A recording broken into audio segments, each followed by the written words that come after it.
All right, so it's a little bit after 5 and I'm on my way up from Tilly Jane, headed up towards the north face, and I'm gonna try to do a lap on that, see how that goes, come down the Sunshine, and then run 40 miles on the Timberline Trail all the way around. It's a lofty goal. We'll see how it goes. About an hour and 50 minutes in, I'm at 9,000 feet. And basically at the base of the schrund for the right gully. It's a little late season for this schrund, so this is likely the first crux of the day. And we'll see if I can piece something together here. So when there's a 300-pound rock sitting on the snow bridge over the berg schrund, I feel pretty good about it. And it turns out it holds.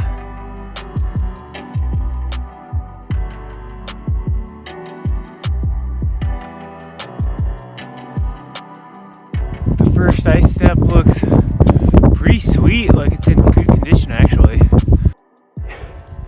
At the top of the first ice step, probably wasn't that bad, but sticks were, not what you want them to be. Here's the second ice step. Looking not very fun right now. So I am not going to climb that. Luckily there's a little bypass chute over here on the left. But it is a little bit of a compromise. It's not truly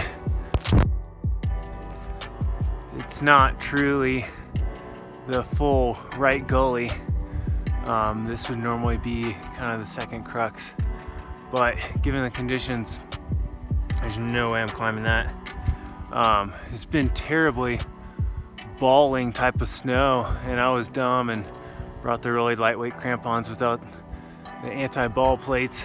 Turns out 5 pounds of snow is heavier than the little anti-ball plates I should have put on my crampons. But yeah, it's lots of like loose snow. It snowed up high last night and rained down low, and it's just turned into kind of insecure climbing where like both your tools are in the snow, but neither of them are gonna hold body weight if you fully committed to them. They just rip. So I'm definitely ready to be off this face.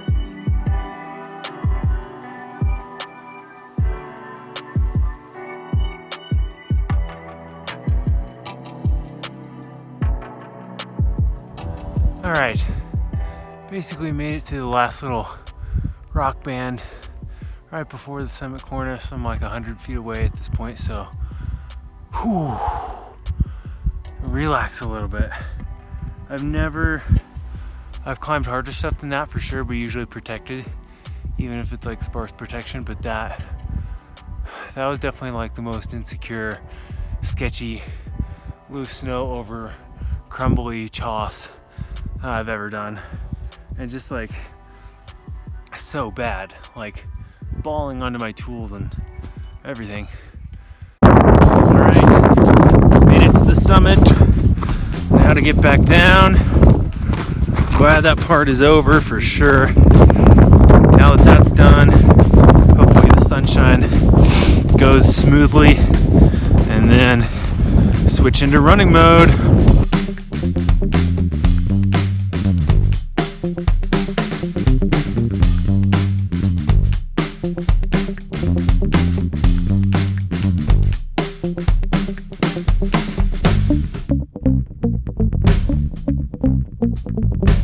Back down to almost 10,000 feet. Coming down the Sunshine has been actually a piece of cake. It's been really nice. Easy passage over one of the berg schrunds up there. And man, I'm just in like powder snow right now. This would be the elusive June powder day. Made it back to dry ground. Out of my boots. Pretty sure there's water. Yeah, look at this. Just my socks are so soaked, which probably does not bode well for the rest of the day. But luckily I have a change of socks I can change into now for the quick jump back down to the car. I think it's like 2 miles or something. So that'll be good. I'm out of water and I'm a little bit worried that I haven't been eating enough and I haven't been drinking enough. I brought 1.5 liters, but that took me a little bit longer than I wanted. It's 12:20 right now. So it's about 7 hours I should be down to the car in 8 hours round trip. A little more involved than I thought. I mean, that's probably what anyone would expect coming up here in the end of June. But yeah, it was definitely heads up for real. So I'll be psyched to change into some running shoes and get back to the car. Hello there. It's been a little while since we talked. Going back to the truck, had a wardrobe change, packed up, food, water, and busted back up to the trail. In the first, I don't know, maybe 3 or 4 miles, there was a fair bit of snow. So I just put in the headphones, turned on some music and powered through. Then had some really nice runnable sections in there.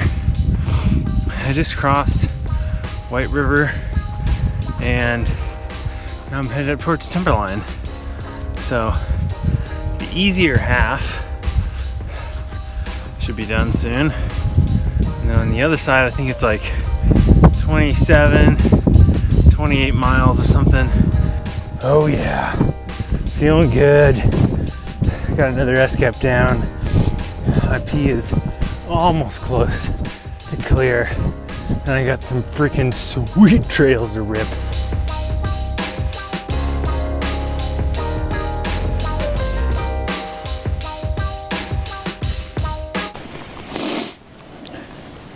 Eight 8:40 p.m. 15.5 hours in.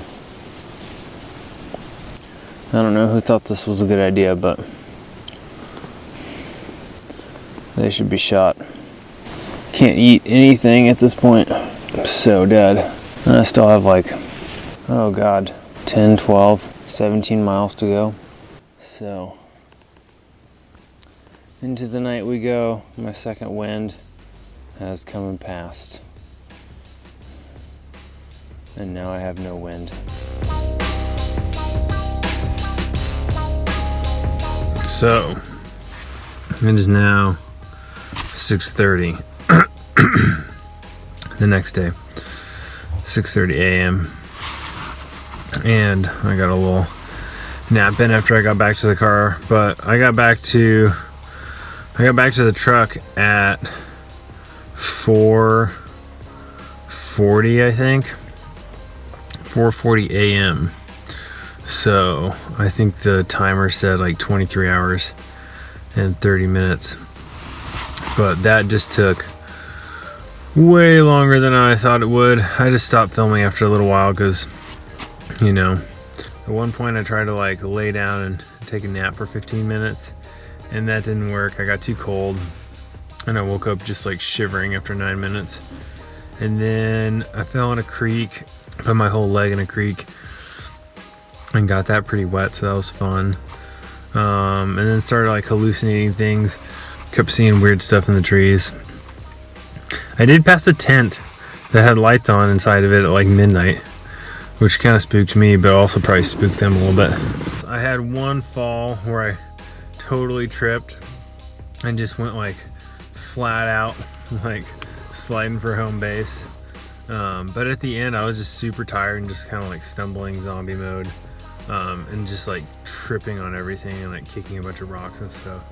Yeah, for whatever reason I did it and it's done now and I don't think I'll ever do it again.